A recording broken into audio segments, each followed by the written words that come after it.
No introduction needed for our guest today. Brendan Suhr goes back beyond just the life he has lived as a successful coach, and perhaps is even better known for all the work he has done helping, mentoring, and sharing with coaches around the world with Coaching You. And Coach Suhr, you have been a tremendous resource and help to me, as no question you have helped me expose what I do to so many coaches who otherwise may not have learned about what I do. And so first off, let me thank you for all you have done for me. And secondly, welcome you to the podcast. We're all excited to flip the script on you. And instead of having you ask questions like you do on your podcast, but allow me to ask you questions. So welcome to the podcast, Coach. Chris, I'm so damn nervous. I'm not used to this. I'm used to just, asking a question, as you mentioned, and then just taking a rest and letting everyone else talk.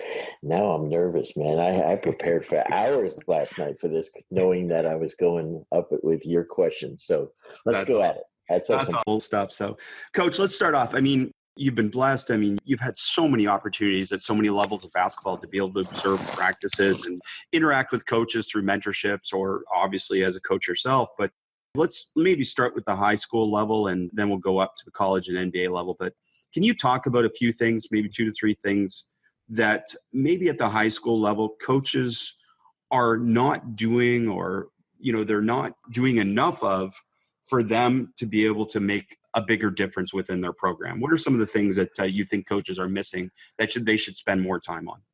Well, Chris, I'm only familiar really with high school in the United States. So, I've never really gotten to see really outside of, I've done clinics everywhere in the world, but I've never really gotten to observe even when I lived in Detroit for years and spent a ton of time in Canada, I really never got to see a high school team play or even practice.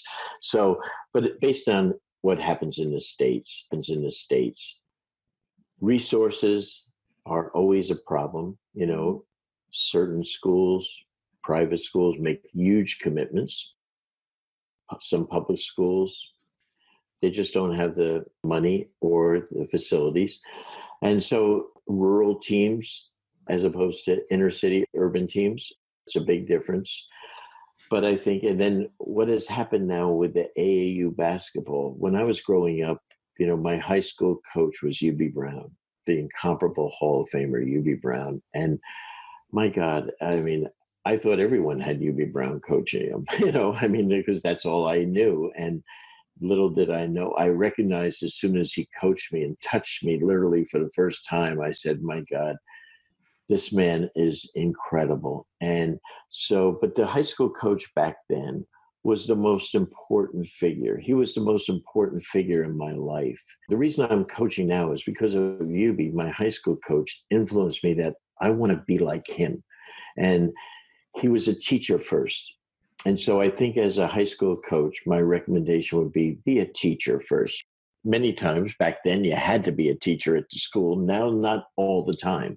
And so I think a teacher first. And then we believe in, frankly, at the high school, college level, and I really think even at the pro level, is that the 3 components of loving your players, serving them, truly serving them, and caring for them are the 3 most important leadership qualities that you can have.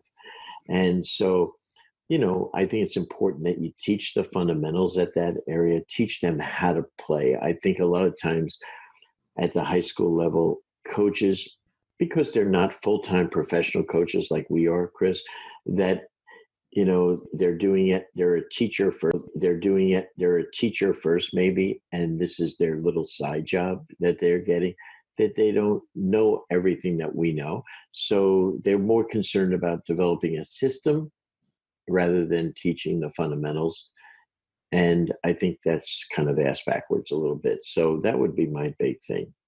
Well, it's great because it all comes back to the players, and in all those 3 things, teach, love, and serve. That all comes back to, being of service to your players and making them the best player or best person they can be. And, from a high school perspective, that's obviously the most important part. Absolutely. Absolutely, Chris. Coach, transitioning a little bit to then maybe what you would see at the college and NBA level. Now we're talking obviously players in that pyramid. They're more focused. They obviously have goals beyond just playing basketball. They want to move on to professional basketball, or in professional basketball, they want to preserve their career and extend their career and succeed in their career. So what are some things? Well, again, in the States now with the NCAA rules at Division I level, they have almost given the coaches permission to coach, 12 months a year. And so you can work with your teams pretty much for a certain amount of time each week, almost on a year-round basis, as long as they're in school. And so what we do is we enroll our players in summer school. We keep them on campus. We're allowed to, the ones that are on scholarship, which is kind of all of them, they are able to then receive money and stipends. So they don't have to worry about getting a summer job or anything like that, like I had to worry about when I was a student. And now they're just on campus. They're going to school, taking a very small amount of class in summer, maybe just even one course. They pick up a nice stipend to go there. They get their 3 meals a day and housing. And now you get to coach them a couple, for a limited time, or you have your strength coach working with them. You can really develop a program. You can really train. But the thing I'm most disappointed with colleges is the level of coaching, frankly. I go and watch coaches, and I see college coaches in the States. They do the same thing every year. I mean, I'm talking about guys that are supposed to be really good coaches. There's no innovation. There's no new teachings. In the NBA, we used to say the lifespan of a good play that we ran was 2 weeks before someone figured out how to stop it. And then you better come up with a counter or something new. And I don't see that in college. And maybe it's because the recruiting is the biggest thing. It's a 12-month job, always looking for new talent, where in the pros, we're not doing that. The coach is the coach. Other people do the talent acquisition. But when you have players, you keep them, so to speak. And we don't have to worry about academics, which is a big thing. In college. You're always worried about, making sure your players are, maintaining. This is in the pros, it's a professional job, and that's all they're focused on. That's why players improve so much in the pros, because they don't have to worry about all the other things. They're just full-time players. And even though they might be not putting in 10, 12 hours a day, it's amazing what you can do in 3 and 4 hours a day, and only focused on that and on your developing your body, et cetera. So I think the level of competency of coaching is so much greater in the pros than it is in college. But, I think the thing about college, Chris, is I go and speak to hundreds and hundreds of college players a year at many schools. And the first thing I ask every player when I meet with their team is, I said, how many of you guys, and there might be 14 players in a room, of which 2 or 3 might even be walk-ons. And I say, I would like to play professionally after college, if not in the NBA, the G League, or somewhere internationally. Chris, I don't know if I've ever not had a player raise their hand, even if they were a walk-on. It's a joke. And so they all want to be pros. So basically we have 5,000, 7,000 college players a year in the States alone, let alone the good players in Canada. And these guys all want to be pros. Well, there aren't that many jobs. And so, unfortunately, something has been established that it's almost not realistic. And the players, and as I tell college guys, and when you go to college, I don't care if you go to Duke or Kentucky, those players, the best players, are going to leave in 1 year, 2 years, or at the worst 4 years. If you're in the pros, no one graduates. We got guys that are playing in the league. Dirk Nowitzki, his 20th year of playing in the league. He's not doing it because he needs the money. He just loves playing. But he's keeping a young person from making the team. But that's how much, so they don't have to leave. And so what do you do if you don't make it? And so that's kind of the dilemma that we have. And now the players in the G League are fabulous players. And now they're even talking about letting players from high school enter into the NBA. It's becoming insane. I'm not sure why we're hurrying up to do things, but it makes it very difficult for coaches to coach, because no matter what level you're at, except if you get to the NBA, the player doesn't want to be there. He wants to be at the next, if he's in high school, he wants to be in college. If he's in college, he wants to be in the pros, et cetera. And that's not always a healthy situation.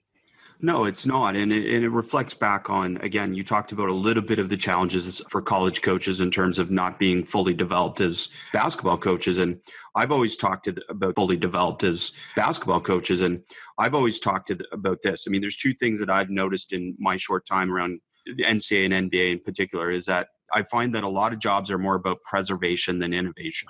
They all want to preserve their job. And I get that.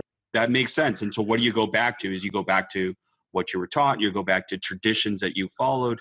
And I'm sure that applies at a lot of levels. It's like, if I was coaching under Jim Boeheim, why would I change anything? Because look at how successful that guy's been, right? So there's no less incentive for innovation if somebody's already doing it a certain way.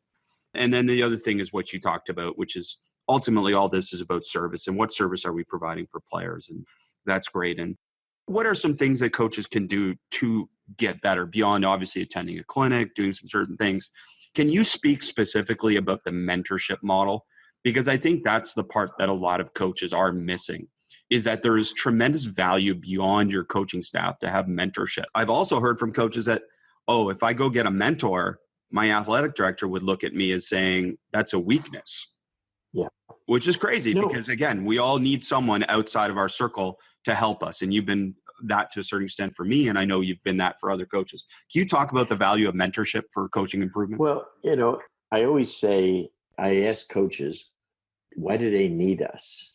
Why does a school, why does a pro team need us to coach?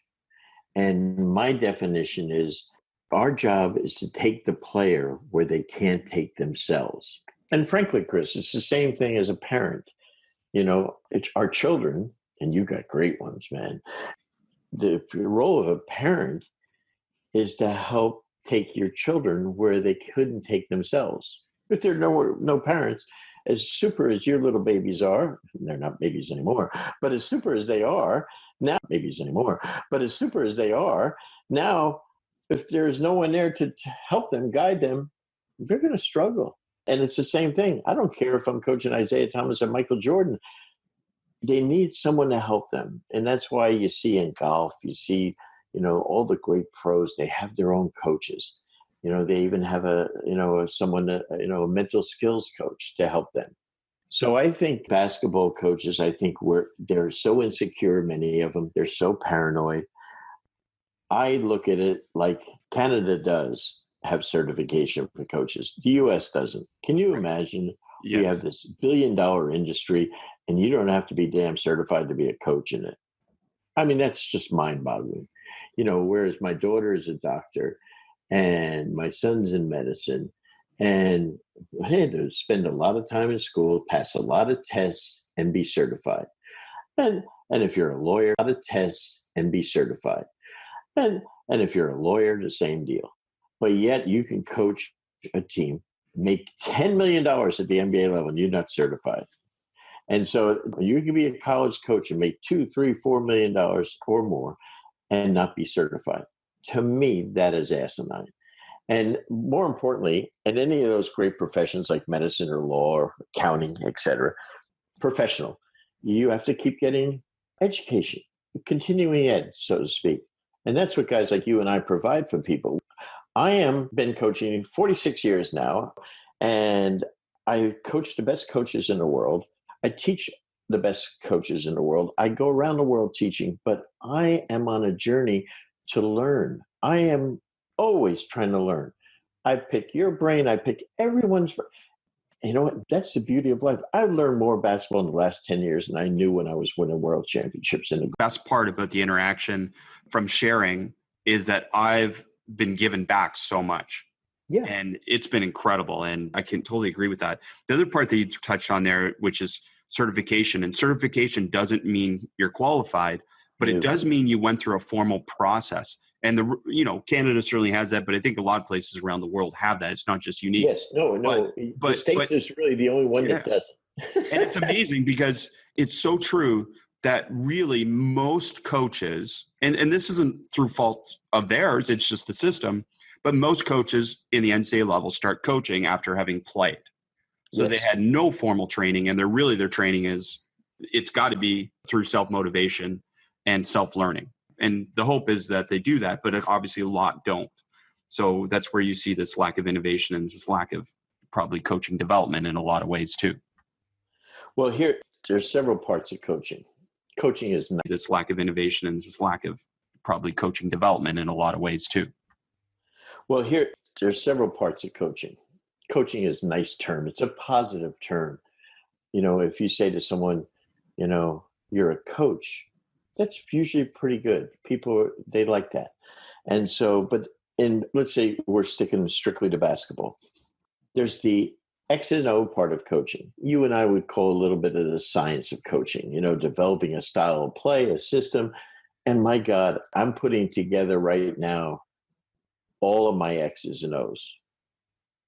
I didn't know I had that much. It's scary. I'm sure you have a lot. Yeah. Insane. We're talking about hundreds. I think I have 700-800 plays. Okay. That's just plays, right? Zone offenses, press offenses, zone. Every which way you can say X and O's. Then I have to defend it. So all the different ideas on defense. Okay. But that's not the most important part of coaching.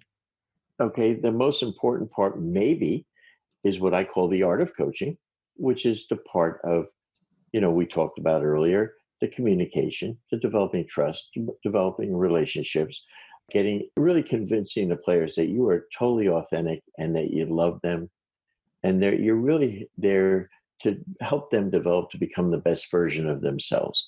And so that's, because if you don't have that, I don't care how good your ball plays are.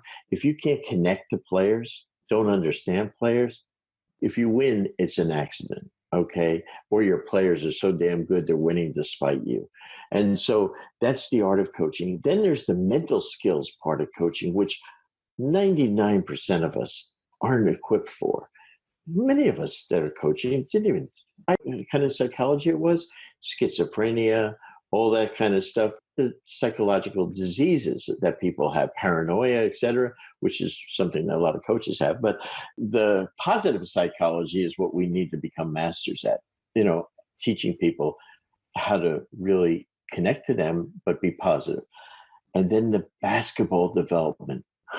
Many of us have no idea. And that's where, for yourself, you're one of the, top 3 or 4 experts in the world, in my opinion, of this. And so that space is where some coaches do the same drills every year, and they think that doing drills with 3, 4, or 5 players in a row, and they all do the same thing, that's development. So they don't have a clue, frankly. And so that's just coaching right there. And so we have so much work to do. And and frankly, how are they going to get trained? If you don't have are they going to get trained? If you don't have an open growth mindset, right, that we've talked about, right, that I want to learn, I want to get better. And can you imagine if you're a college person, but can you imagine being on the faculty of any major university in any country and having a PhD even, and all of a sudden saying, I'm one of the smartest people here, I'm a professor, but I don't need to learn anymore.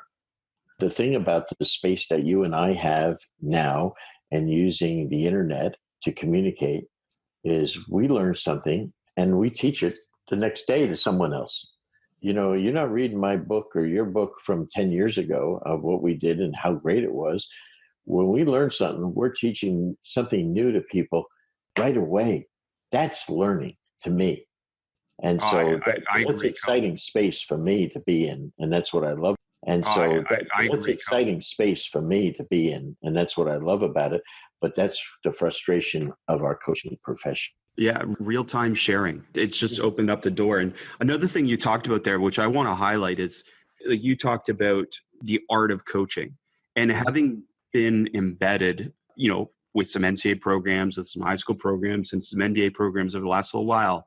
The one thing that I do think is a big separator, which you touched on, and that is that it's not just basketball. It's the best coaches and the ones that honestly have been the most successful that I've been around have these really informal conversations constantly with their players beyond basketball.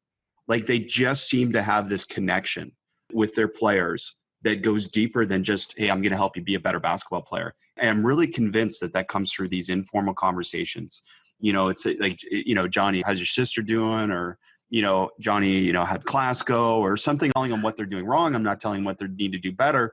I'm truly connecting with them as people. And I think that's something that you touched on there that I think is so important. Okay, let me share this, Chris, and this is why I love talking to you, man. You stimulate the heck out of me. And so when I'm in high school and I'm a 14, 15-year-old, and I get this guy, UB Brown, who's just like a coach, just a teacher at the school, and he also he's the defensive coach of our football team, and he's the head baseball coach. Okay, what he was he was a master coach.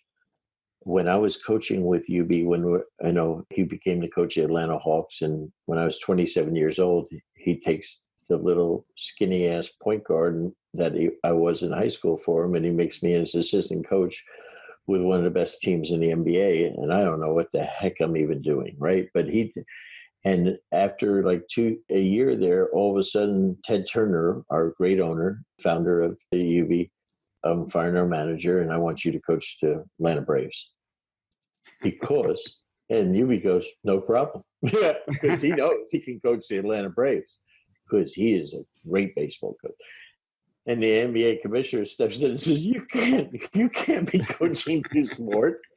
And that's a true story. Wow, I didn't know that. That's an incredible story. Yeah, Coach, sorry to interrupt, but that reflects back on what you said, which is one of your important things, it's about being a teacher, right? It's about if you know how to teach, it doesn't matter what the subject knowledge is, because ultimately you can learn the subject. Someone can learn plays, someone can learn, different things. Obviously, I don't want to demean what we all do as coaches, because I think there's obviously incredible knowledge base that has to be developed to be an expert. But a big expertise that I think is ignored is teaching, is this concept of education and teaching. So that's great. I just did a really cool.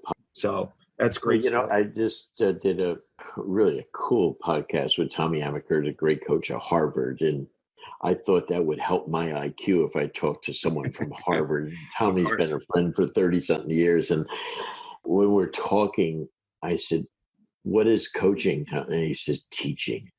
And he said, Coach K was the best teacher at Duke of any subject. How about that for a compliment for your coach? That's incredible. There was no better teacher at Duke University than Coach K. Man, I had goosebumps. And knowing K like I do, I said, he would be so proud of that. And I know Tommy is on the faculty of the Harvard Business School.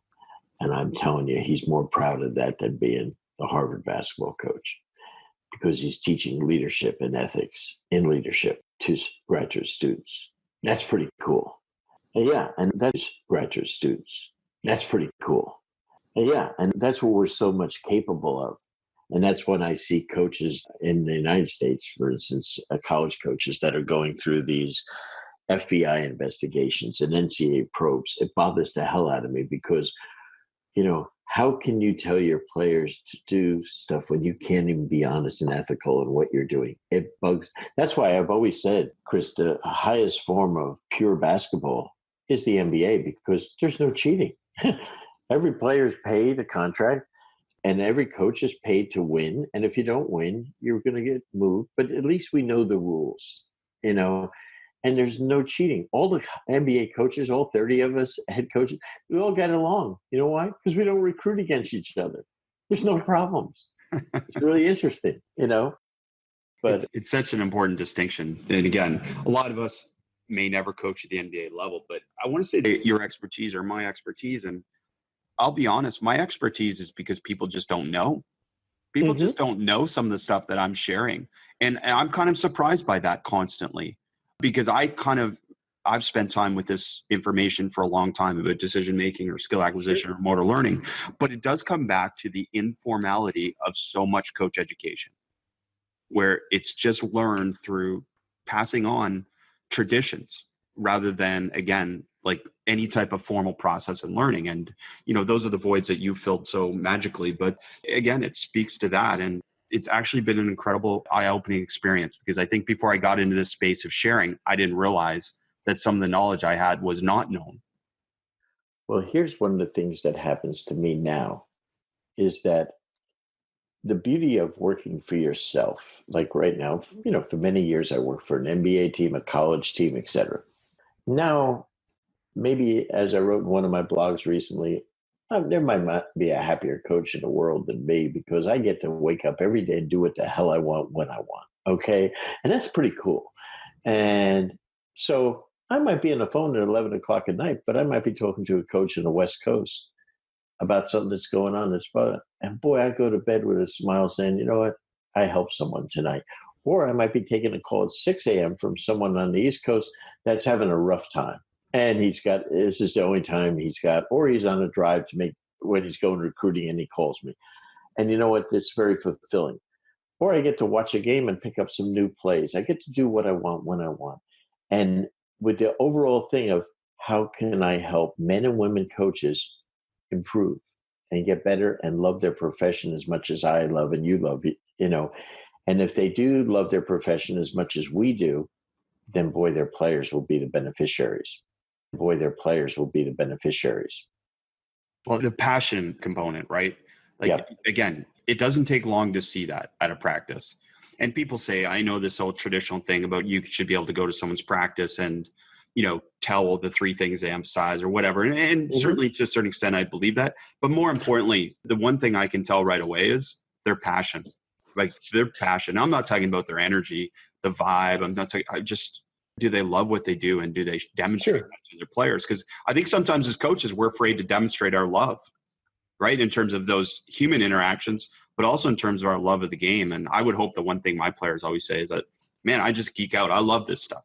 I love practice. I love coaching and helping people get better. So, it's okay to show that as coaches. Well, you go to Steve Kerr's practice at Golden State. And the thing I love about Steve is, he was a player. He wasn't the best player. He was a good player. He was a great shooter and announcer.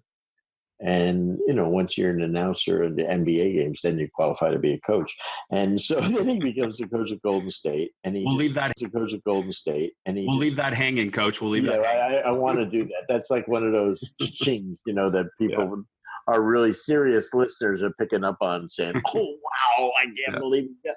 But I love Steve Kerr because, his biggest thing in teaching and playing is joy. He wants them to have joy.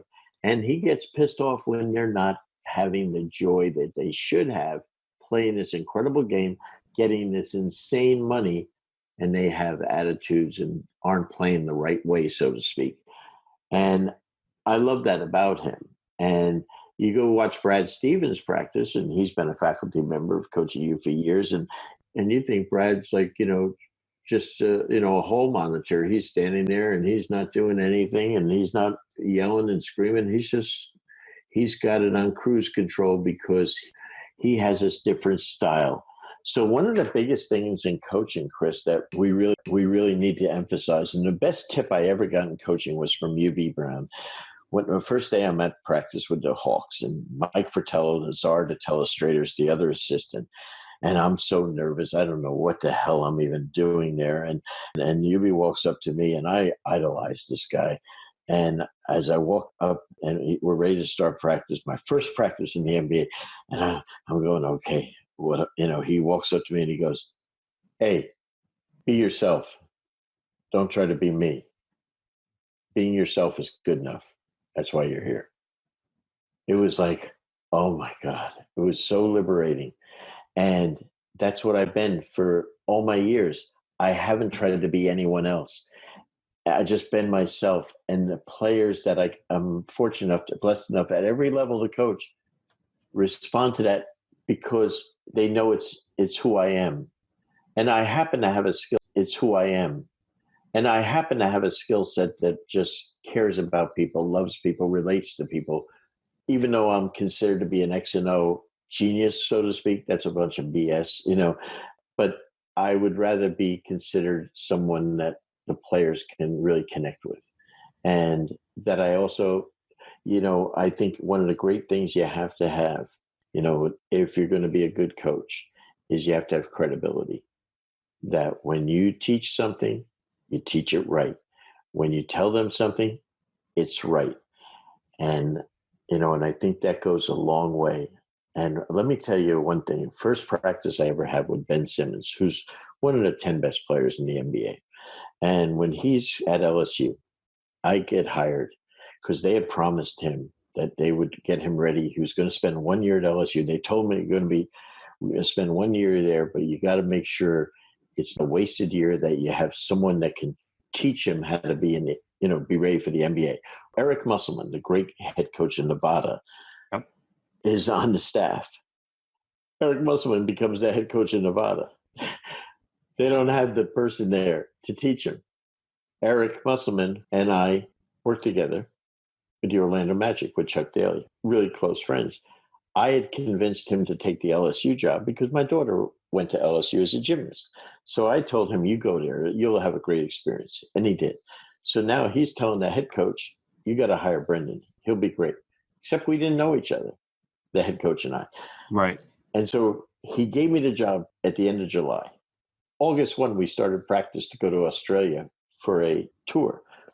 So the first practice I'm in with Ben Simmons, I'm teaching him, the guys, how to defend a high pick and roll. And when I taught it, I made a mistake.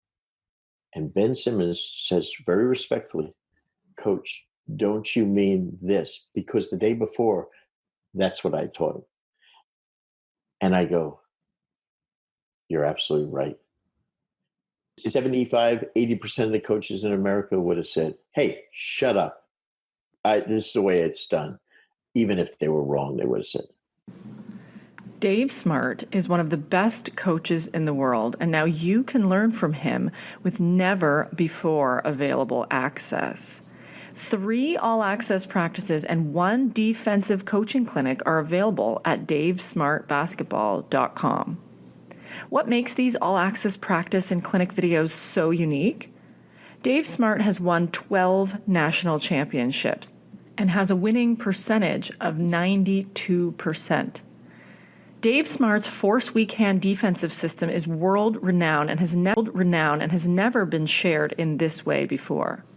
Dave Smart has a winning record in over 50 games versus NCAA Division I teams, having beaten Wichita State, Baylor, Wisconsin, and many others. Dave Smart is recognized by Jay Wright, Mick Cronin, Jay Triano, and many other top coaches in the world as one of the best minds in basketball. Learn from one of the greatest minds in the game who opened his doors and shared the game with us from one of the most successful basketball programs in the world. Go to davesmartbasketball.com now to learn more and to purchase all 4 videos. Well, and I was going to ask you when you did say that, and I'm glad you circled to that point. I was going to ask you, because more important is, what do you do when you're wrong? How do you handle this situation when you're wrong with a player? And one, you admit it because again, players make mistakes, coaches make mistakes. Absolutely. Yeah. I mean, the biggest thing is I said, you're absolutely right. My mistake. I said, you're right, Ben. And you know what? All of a sudden, there wasn't one player said, man, you don't know what he's talking about. They just said, you guy didn't bullshit me. He would tell me the truth. And that's the thing. What Chuck Daly taught me, and Chris, I don't even know if we've ever talked about this. Well, you go to watch a team, college or pro, do a shoot around. And, they're deciding how to cover the pick and roll that night, for these teams. Yep. And Chuck Daly is the first coach I ever worked with, where he'd say to Isaiah Thomas and to Dennis Rodman, Bill Laimbeer, Joe Dumars, he'd say, how do you guys want to defend this? He would ask them how to do it. Now, we knew how we wanted to defend it, but he would ask them. And they would tell him how they wanted to defend it. And you know what? We didn't guys want to defend this. He would ask them how to do it. Now, we knew how we wanted to defend it, but he would ask them. And they would tell him how they wanted to defend it. And you know what? We didn't care if it was exactly the opposite of what we wanted to do. We wanted them to own it. You know why? Because it would be a better chance it would work, because that's what they thought would be good. And then if it didn't work, we would just say to timeout, you want to change, or how's that working? And if it wasn't working, they'd say, no, let's change. You can always circle back and change during the game. And so, but I thought it was brilliant because he let their opinion count, which is a great way to engage people how about if you're an assistant? And this is a great lesson for head coaches. Make believe you and I are assistants on the staff. And the other coach out there, he never asks you or I what we think about anything. He makes every decision. You and I respect decision. You and I respect that, but you know what? We're not very engaged because he doesn't value what we think. And so one of the great things I've learned about engagement of people is to let other people's opinions count. And I think that's that part of, the art of coaching that a lot of people aren't aware of. They just think it's all about them. If I'm the head coach, it's all about me, And I found out when I was coaching in the CBA for 2 years, I had no assistants and it was just me. Well, I had been on the NBA staff for 15 years where it was head coach and 2 assistants. So it was kind of refreshing, to have, now I could make all the decisions. And if they were wrong, they were wrong.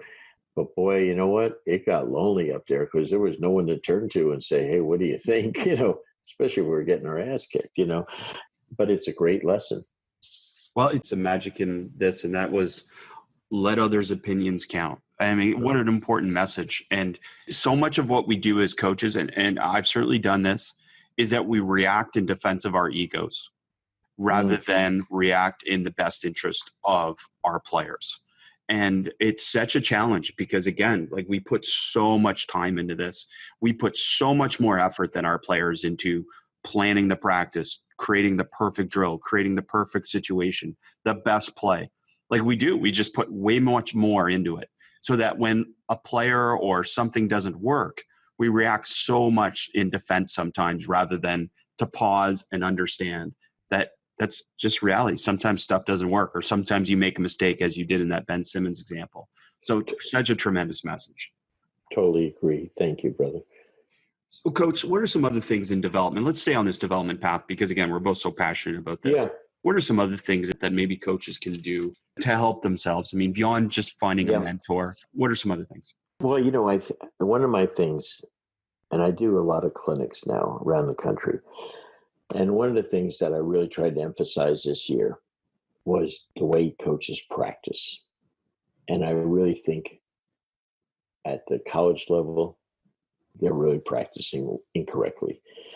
And I often say to them, you will practice for 4 or 5, 6 weeks for minimum before you play a game. And then you'll go out and you won't be ready to play a game.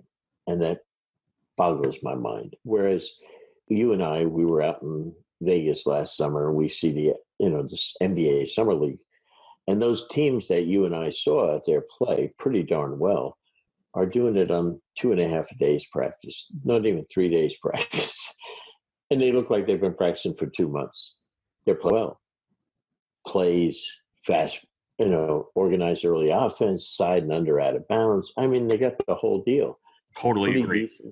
Pretty good deal. I said, how can they get a team ready in 3 days? And the head coach isn't coaching the team. Sometimes it's not even the real assistants coaching the team. Well, the way it's done in the NBA, the best teams, and this is where I tried to share this with high school and college coaches as I went around the country doing clinics for really good states this past year. Ohio, you were in Ohio when I was there, and in Tennessee, is that I just feel that what we need to do is I believe in teaching the whole method. I want to put all 5 players out. I want to teach kids how to play. I'm all for drills, but you know what? Do drills, what I say in preseason and pre-prep. But once we're into, in college, where when you can have the ability to put, I find, Chris, and you're the educator of the two of us, that the transfer of learning from a drill to 5-on-5 is almost non-existent with today's young people. No, it is, Coach. I mean, 100% you're speaking my language, and you're exactly right. But the biggest part about this, if we want to simplify it, an NBA coach said this to me because I asked them, I said, after I presented some ideas to them, I said, so what was your biggest takeaway? He said, to remove all the fluff. To remove all the fluff, to remove all the stuff that we do as coaches that doesn't happen in the game. And that's exactly what you're saying. Just get to the point. Like, why are we practicing? We're practicing to be better at the game. So get right to the point. And here's the thing. I'll go and I'll say that I'll work with a college, big Power 5 school, major conference. And I'll say, show me your practice plan. And he'll show it. And he'll have it's almost like a universe. It's like they all have the same template. We're going to work on shooting. We're going to work on our early offense. We're going to work on our transition defense. Oh, that's a good one. And then we're going to work on our man-to-man offense. And we're going to work on our man-to-man defense. And then we're going to work on rebounding. And then we're going to, like, zone offense, zone defense. Yeah. And each one of these is separate teaching blocks. The practice is 11 hours long, And I said, well, my practices are an hour and a half max. No. And they go, what do you mean? And I said, how are you going to get all this? And I said, I'll get in all that stuff, except my guys will learn, yours won't. And I do that to be somewhat arrogant because I want them to understand that when we have done our teaching of the proper defensive stance, the proper way to do shell defense, et cetera, all that stuff, I believe in all that.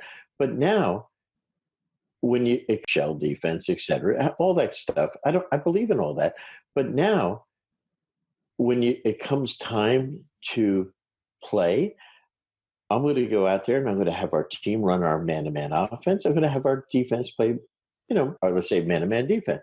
And then when the shot goes up, we're going to work on blocking out. And then we're going to rebound the ball or take it out of the net if it goes through. And then guess what? We're going to transition down the floor and you're going to transition back on defense.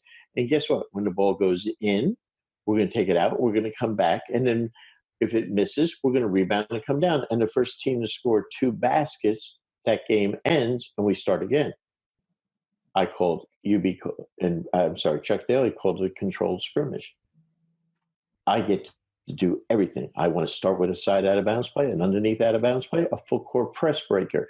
I started and we played 2 baskets because now I'm working on every facet of the game. And it's just changed the way we compete, and it gets us in better shape and everything. And coaches go, yeah, but I still got to do my drills. Well, I was going to say, what do coaches say back to you when you present that to them? What is their biggest? Well, they get nervous. They go, well, when am I going to get to do my defense? You've done your defense already. And if you say, well, we don't have that time that you have in college to do it preseason, et cetera, then I said, fine. You take your first 3 or 4 days of practice and teach all of your fundamentals. Teach them all in the first 3 days, from stance to your defensive philosophy, your spacing, et cetera. Everything that you want to teach fundamentally, you do it then. Then after that, you teach 5-on-5 play, because that is how we play. Because kids nowadays, they don't know how to play. They don't know how to play. High school kids, they think AAU. This is how we do it. College, it's the most overcoached, undertaught game in the world, college basketball. It's interesting. I mean, and again, like sometimes you don't know what you don't know, but I'm curious, do you get a pretty good reception when you present that to coaches? Like do they get triggered and stimulated by that? Yes. Yeah, they are. But, their assistants are scared to death.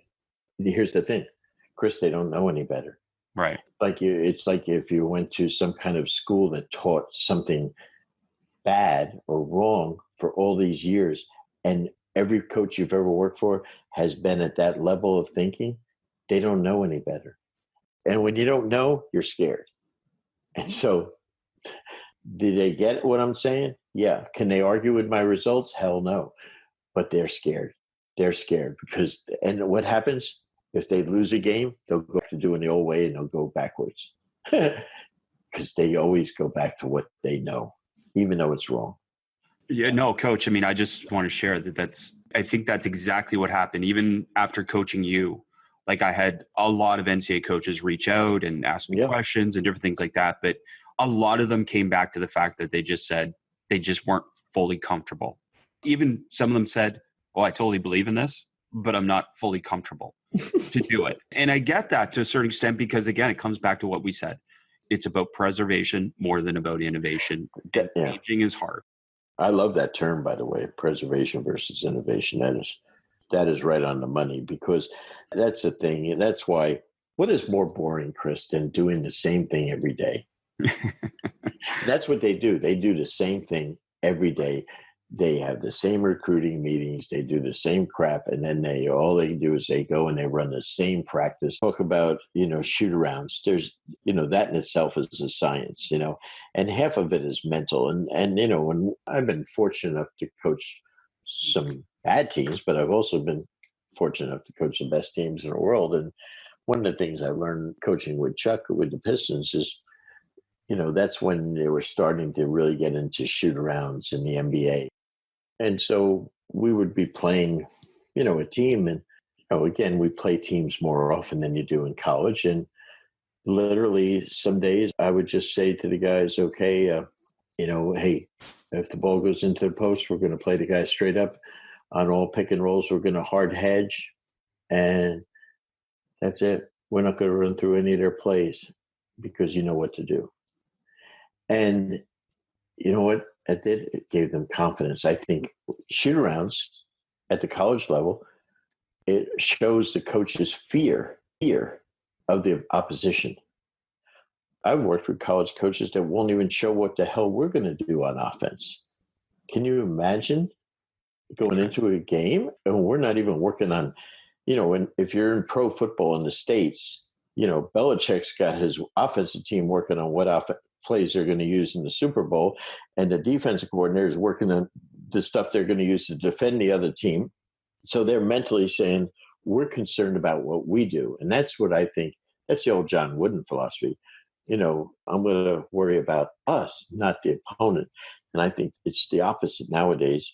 They're more concerned and scared of the opponent, which puts fear in your own team. Because if you're well coached, in theory, it doesn't matter what the other team does. There's no question. I mean, it's the self-efficacy that you provide your players as a coach, the belief that we can get it done is such a huge component of coaching, and how you act and that we can get it done is such a huge component of coaching, and how you act. And I just came back from a shoot around a week or so ago. And I'll tell you, everything that you say a coach should do in a shoot around, this guy did. It was tremendous. And it was nothing about basketball really, although they did basketball. It was just how he interacted, how he carried himself, how he interacted, about approaching the opponent, all the different things was just like, we're winning this game. And it was everything that you'd ask for in a shoot around. And it was great. I think that's that mental part that, if I have to try to show my players I'm the smartest guy in a room every day, but boy, I want them to believe that I know what the hell I'm doing.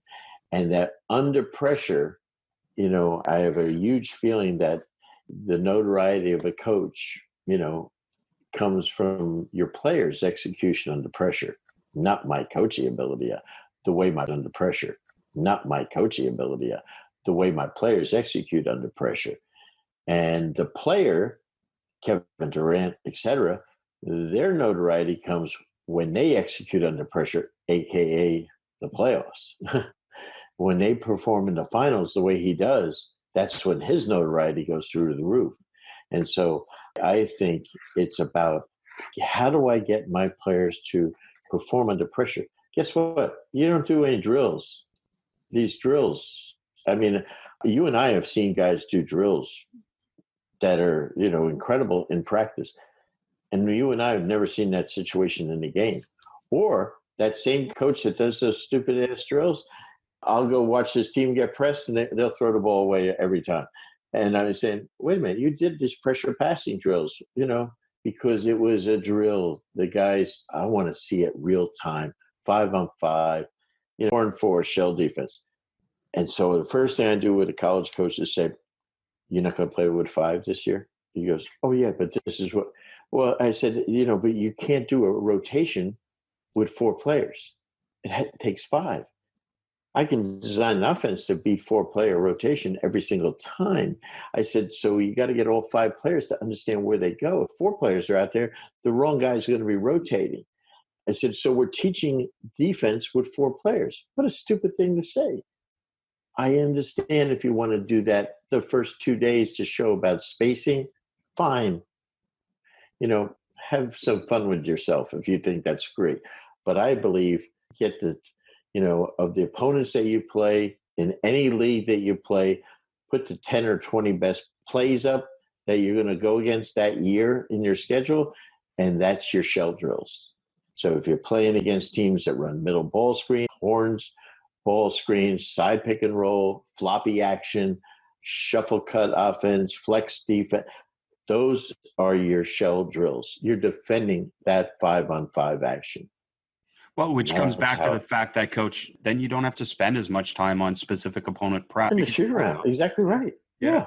And you can focus more on your team, which is, again, something that you've talked about a little bit. And, and that's the other part about what you're saying about taking the whole is the whole allows you to a certain extent, get your players prepared earlier to be able to play the games because, again, you're skipping all the fluff and you're getting right to the point. And it also comes back to now you can identify your weaknesses earlier, I believe, because you see it every day in practice. 100%. 100%.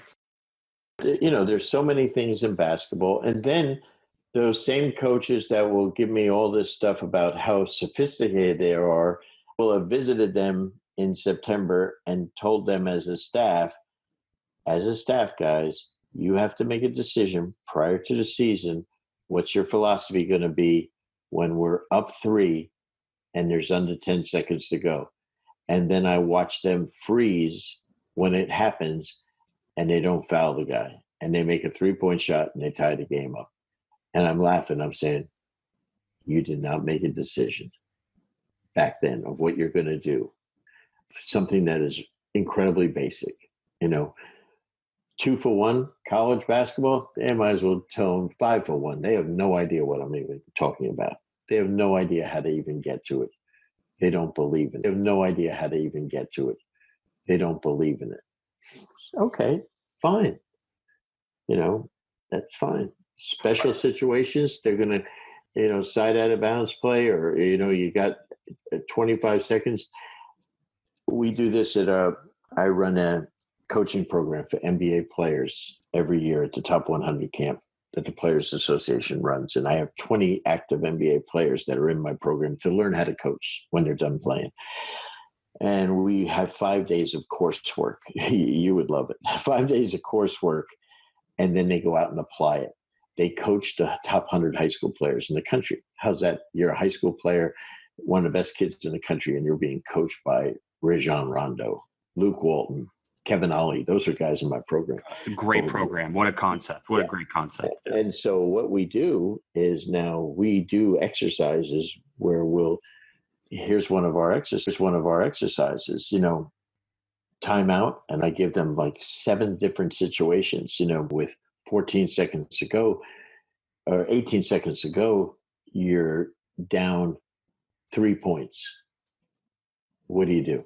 Boom. They got to draw a play up. They're in a timeout. They got 100 seconds to draw up a play and tell their team or tell their team what they're doing. And then I always say to them afterwards, every one of you or many of you drew up a play. And all of a sudden I say to you, how many of you in the NBA have a coach that draws up a play for the first time when you're trying to run it? And usually there's 1 or 2 only. Because the chance of a play working, Chris, when you're showing it to a player for the first time under pressure is like less than 1%. So you better have worked on, if you need a 3, you better have the game. Here's who's taking it out. Here's who's thrown it in. Here's who's throwing it in, and here's the guy that's going to catch the first pass, and we're running play X, And that is how you teach, because if you're drawing up a play, oh my God, the person drawing up the play is nervous. The players, and now all of a sudden they might get all confused about, there's hardly any chance that it would work. And that's why you'll see guys like Billy Donovan, Brad Stevens, that are geniuses on their late game plays because they learn that they practice it. And now they got a list of plays that they're going to run the end of the game. And they're, and like I was with Billy Donovan, about 3 weeks ago, right before the All-Star break in New Orleans. And, and I'm looking at him going through shoot around and he says, Brendan, I got 8 side out of bounds plays, 8 side out of bounds plays, and 4 of them are for 3-point shots that I need late in games because he needs that many. But every day they're running through them. So he just has to say, here's the play we're running. Boom. Because you might not have a timeout. The ball might just be Of course, same thing with under out of bounds plays. And so that's preparedness. That's coaching where your players but say, my guy knows what he's doing. That's huge. Coach, a curious question maybe. What is one of the hardest things? Because we've talked a little bit about players transitioning in the NCAA, or in your example, players transitioning from the NBA. What is one of the hardest things for players to do as they transition into coaching? What is the thing that they struggle with the most? Organization. Someone has been doing it for them for their entire life, number one. So to organize themselves, their time. Many of them have the IQ to do it, but they don't have their life, number one. So to organize themselves, their time. Many of them have the IQ to do it, but they don't have the organizational skills. Work ethic. As a player in the NBA, just give me 3 hours a day and we're good. It's a 3-hour workday. If you're a coach, it might be 12. And so one of the first things we talk about in both our coaching program and we have a leadership program out in Las Vegas for players that want to go into front office scouting and stuff like that, is to change their mindset from a player to a coach or to a front office executive. And so, Chris, when you're a player at any level, and rightly so, it's all about me. It's all about me. How many shots am I getting? How many minutes am I getting? Et cetera, et cetera. Me. And that's their ego is what I know. When you're a coach, it's not at all ever about us. It's about the 12 to 14 children, players that we have on our team. It's all about them. So when you become a leader, you have to leave everything about yourself and now focus on others.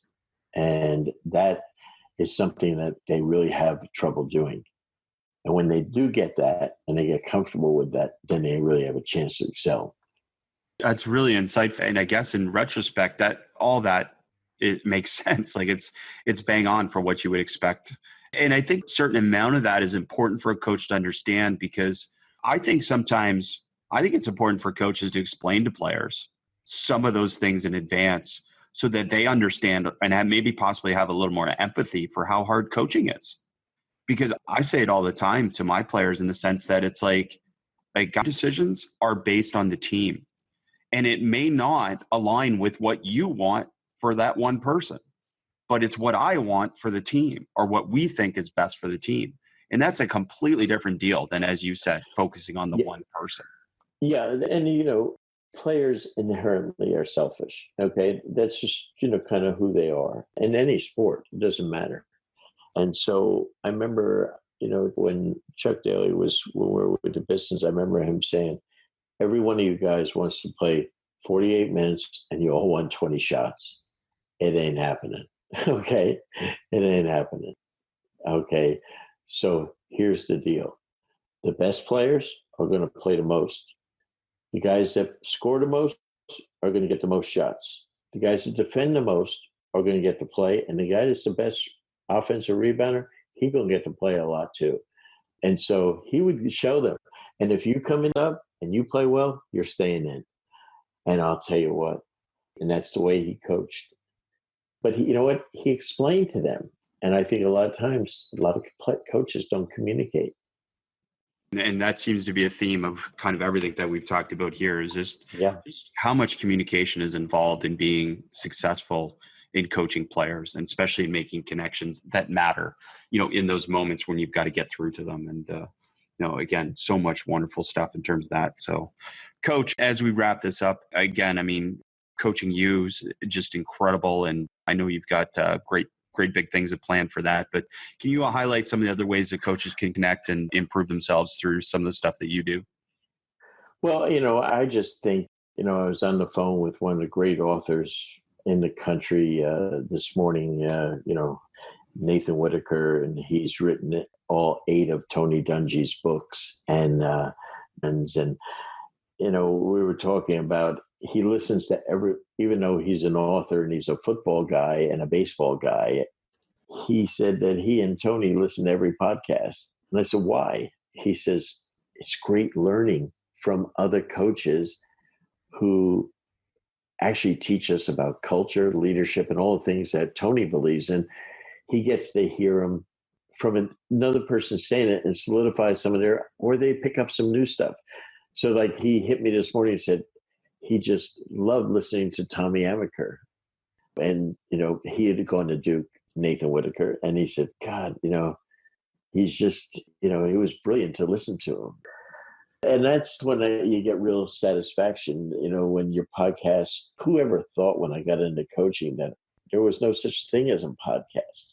Who knew, what that space was ever going to do to provide for us to be able to do it as a teaching vehicle, the use of technology, the ability to take videos as you do and show them on our websites, and teach people a little bit about coaching.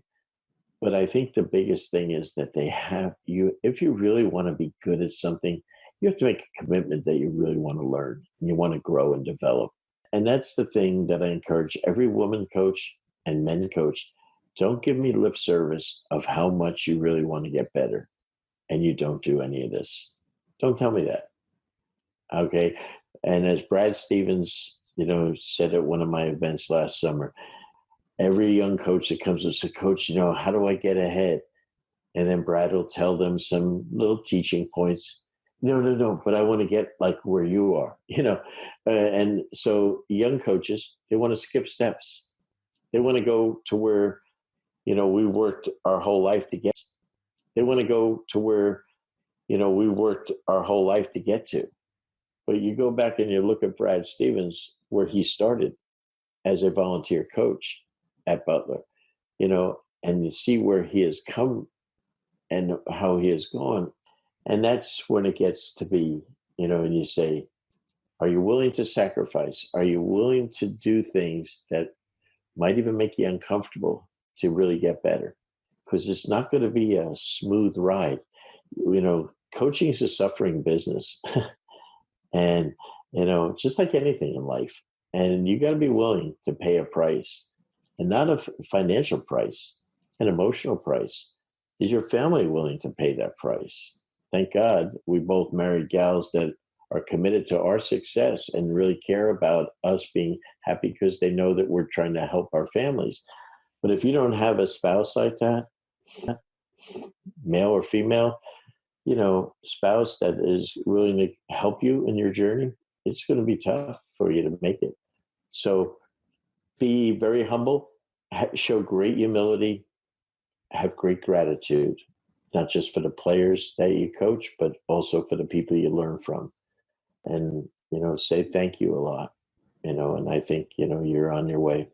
Tremendous advice. And, coaches, obviously it's a must listen as the Coaching You podcast, and so many great guests and so much insight that you provide, but also Coaching You clinics, if you haven't been yet, certainly trying to attend in person, because I think the networking beyond just the event is tremendous, just the interaction with different people that are there, but also clearly if you can't attend to be able to get the videos and then get that firsthand learning from so many experts. So just great stuff, Coach. And I know you're always available online sharing stuff as well. So coaches, if you're not following Coach Suhr, make sure you are, and reach out to Coach You and connect with them. Always connect with you. And thank you.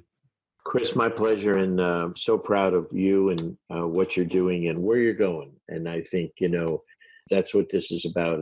It's about helping people. And that's the greatest gift that we have. And, and I'm humbled when I think of some of the coaches that I work with now and I've worked with in the past that are what other people would consider giants. And they would just say, I can't believe you know him even. And I would say, I'm thrilled that he wants to talk to me to learn.